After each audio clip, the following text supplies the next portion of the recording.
Bharatiya Janata party और RSS ने Congress party को लांछित करने का काम किया, लेकिन ये तो बड़ा चोर निकले। ये चोरों के चोर, अल्ली बाबा 40 चोर निकले।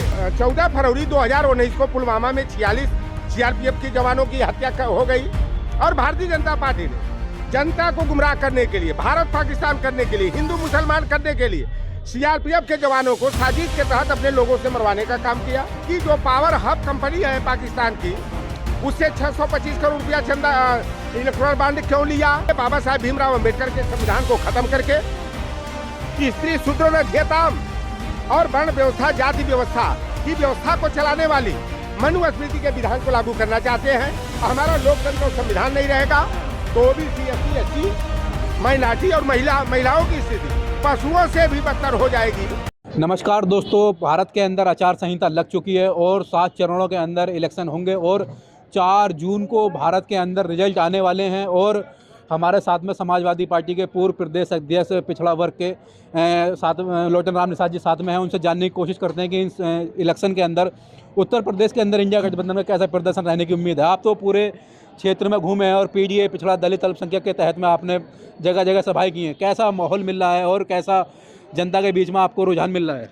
देखिए, भारतीय जनता पार्टी जो सत्ता में आई थी तो 2014 से पहले अन्ना हजारे का रामदेव का जो है भ्रष्टाचार के विरोध में रामलीला मैदान दिल्ली में आंदोलन चला, जिसका लाभ भारतीय जनता पार्टी को मिला।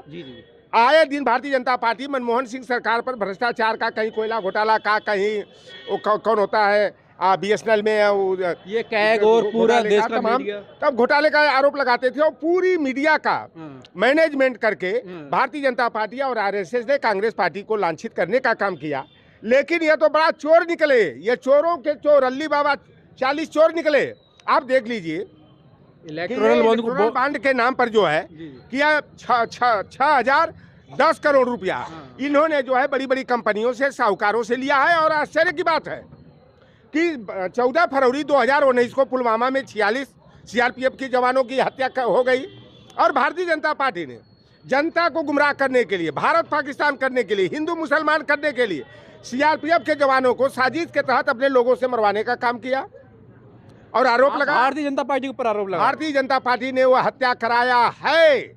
और मैं अब दावे के साथ कह सकता हूं कि जब पाकिस्तान हमारा दुश्मन है, आतंकवादियों को पैदा करने वाला देश है, तो उसकी जो पावर हब कंपनी है पाकिस्तान की, उससे 625 करोड़ रुपया चंदा इलेक्ट्रल बॉन्ड क्यों लिया?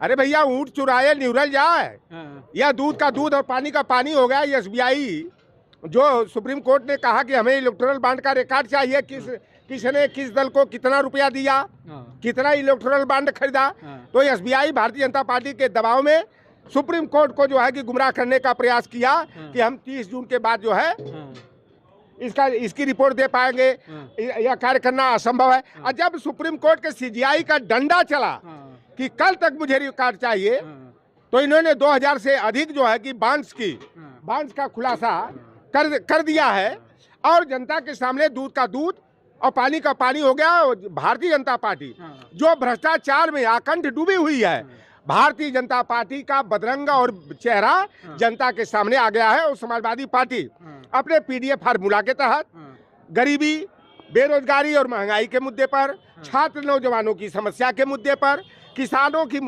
मुद्दे पर जो है कि जनता के बीच में जाएगी।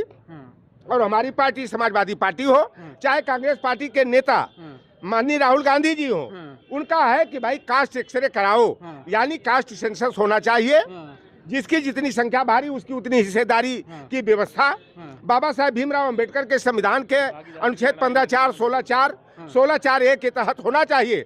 और जनता, हम लोग लोकतंत्र और संविधान को बचाने के मुद्दे पर भारतीय जनता पार्टी एक सवाल ये उठता है कि भारतीय जनता पार्टी के सांसद अनंत हेगड़े कह रहे हैं कि 400 सीटें हमें इसलिए चाहिए कि हम देश का संविधान बदल सकें।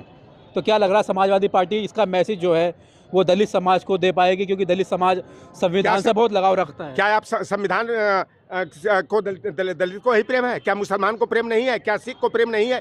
क्या हिंदू को प्रेम नहीं है? क्या वो सबसे ज्यादा प्रेम तो दलित समाज रखता है बाबा साहब की वजह से। बाबा साहेब भीमराव अंबेडकर ने भारतीय संविधान की रचना के काल में अपने 4 पुत्रों को काल के गाल में भेजने का काम किया। उन्होंने कहा करोड़ों की जो जनता है, मैं उनके भाग्य को संवारने का काम कर रहा हूं। और बाबा साहेब भीमराव अनंत हेगड़े जो भाजपा का सांसद है, मंत्री भी रह चुके हैं, जिसने कहा कि हम जो है कि 400 पार सीटें पार जीतने का लक्ष्य हमारा है और हम नया संविधान बनाना चाहते हैं। यानी ये बाबा साहेब भीमराव अंबेडकर के संविधान को खत्म करके स्त्री शूद्र ध्येयताम और वर्ण व्यवस्था, जाति व्यवस्था की व्यवस्था को चलाने वाली मनुस्मृति के विधान को लागू करना चाहते हैं। ओबीसी, एससी, एसटी, माइनॉरिटी विरोधी, महिला विरोधी, जो गुरु गोलवलकर की 2 किताबों bunch of thoughts we are our nationhood defined में नीतियां हैं, उन नीतियों को लागू करने का काम कर रहे हैं। तो आज 2 धारा की लड़ाई है। एक संविधान को खत्म करने वाले एक तरफ है, अली बाबा 40 चोरों का वो गिरोह है, तो दूसरी तरफ जो है संविधान को बचाने के लिए लोकतंत्र की रक्षा करने वाले इंडिया गठबंधन के लोगों का दल है। और हम लोगों को विश्वास है कि हम लोग पीडीएफ फार्मूला के तहत 2024 के चुनाव में भारतीय जनता पार्टी को जो है कि धूल चटाएंगे, उनके दिल्ली जाने का रास्ता रोकेंगे, क्योंकि सबसे अहम मुद्दा है लोकतंत्र और संविधान को बचाने का। हमारा लोकतंत्र और संविधान नहीं रहेगा तो ओबीसी, एससी, एसटी, माइनॉरिटी और महिलाओं की स्थिति पशुओं से भी बदतर हो जाएगी। इसलिए यह चुनाव लोकतंत्र का अंतिम चुनाव है। अगर जनता ने गुमराह होकर के भाजपा के झांसे में गई तो समझिए कि देश का सत्यानाश है। और देश की अर्थव्यवस्था को तो भारतीय जनता पार्टी पूरी तरह चौपट कर चुकी है। सरकारी संस्थानों का निजीकरण करके रोजगार और नौकरी के अवसर को खत्म कर दिया है। और आज ये निजीकरण हो रहा है तो केवल ओबीसी, एससी, एसटी, माइनॉरिटी का नुकसान नहीं हो रहा है, सबसे ज्यादा नुकसान हमारे सवर्ण भाइयों का हो रहा है, क्योंकि सवर्णों के बेटे और बेटियां पढ़ने में हम लोगों से आगे हैं। तो ये नुकसान तो सवर्णों का हो रहा है। तो यह पूरी तरह से भारतीय जनता पार्टी संविधान के अनुच्छेद संख्या 15(4), 16(4), 16(4)(a) का गला घोट करके जो है सरकारी संस्थानों का निजीकरण करके और सरकारी संस्थानों में आउटसोर्सिंग और संविदा के रूप में नियुक्ति करके और आप देखें कि सेना में अग्निवीर के रूप में नियुक्ति करके हमारे बच्चों का भविष्य अंधकार में डालने का और देश को जो है बर्बाद करने का काम कर रही है। इसलिए जिस तरह एक सवाल ये भी उठता है, जिस तरह आज चुनाव आयोग ने कहा है कि देश के अंदर 47 करोड़ से ज़्यादा महिला मतदाता हैं, महिलाओं को रिझाने के लिए श्री राहुल गांधी जी ने एक बड़ा वादा महिलाओं से किया है कि गरीब महिला मुखिया को प्रति वर्ष 1 लाख रुपए दिए जाएंगे। तो क्या इंडिया गठबंधन की जो सरकार बनती है उसको बनाने के लिए महिलाओं का एक बड़ा योगदान हो सकता है? क्या आप महिलाओं को घर घर जाकर इस योजना के बारे में समझाने का प्रयास करेंगे? देखिए, नारी शक्ति को आधी आबादी कहा जाता है और आधी आबादी की घर को चलाने में या देश को चलाने में सबसे बड़ा योगदान होता है। घर का पूरा काम हमारे घर की महिलाएं करती हैं और आधा जो बचता है, आधा से अधिक वो खेत खलिहानों में हमारी महिलाएं बहन बेटियां काम करती हैं। तो जो राहुल गांधी जी की योजना है महिलाओं को प्रति वर्ष 1 लाख रुपया देने का, तो इंडिया गठबंधन के जो दल है और हम लोग तो यही पिछड़ा हो, दलित हो, वंचित हो, कलियत हो, पसमानदा हो, हमारी पीड़ित जो भी सवर्ण समाज के लोग हों, चाहे हमारी महिलाएं हों, बहन बेटियां हों, उनके इज्जत आबरू के लिए, उनके मान सम्मान और अधिकार के प्रति सचेत करने के लिए हम लोग जनता की अदालत में जा रहे हैं। और जनता के सामने इलेक्टोरल बॉन्ड का जो घोटाला किया गया 3 लेकर के 13 का लाभ फुटपतियों को पहुंचाने का काम किया गया, तो भाजपा का बदरंग चेहरा जनता के सामने आ गया है।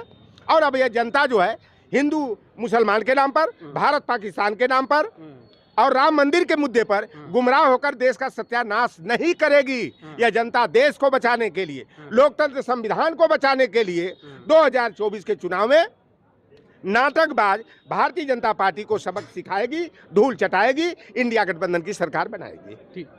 तो दोस्तों, हमारे साथ थे समाजवादी पार्टी के पूर्व प्रदेश अध्यक्ष लोटन राम निषाद जी, जिन्होंने हमने बातचीत की है 2024 के लोकसभा चुनाव को लेकर। उनका कहना है कि इंडिया गठबंधन की सरकार बनेगी और भारतीय जनता पार्टी को धूल चटाने का काम करेंगे। अभी तो देखना होगा कि जनता क्या फैसला करती है, भारतीय जनता पार्टी की सरकार बनाती है, इंडिया गठबंधन की सरकार बनती है। धन्यवाद।